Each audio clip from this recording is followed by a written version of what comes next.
Role খেতে তোমরা কে কে ভালোবাসো? জানি এখন তোমরা অনেকেই বলবা যে এটা তো আমরা পারো, কিন্তু আমার মতো না।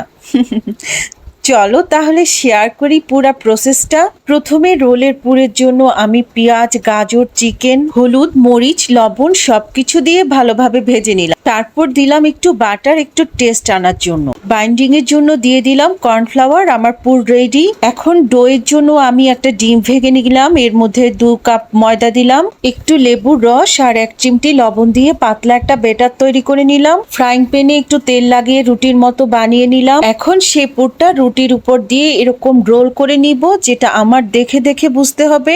এখন সেই রোলটা আমি একটু বেটার উঠিয়ে রেখেছিলাম, সেটার মধ্যে ডুবিয়ে আমি ব্রেড ক্রামে গড়িয়ে নিলাম। তারপর ডুবু তেলে লাল লাল করে ভেজে নিলাম। রেডি হয়ে গেল দারুণ মজার ভেজিটেবল উইথ চিকেন রোল। উপরটা ছিল মচমচা, ভেতরটা দারুণ সফট।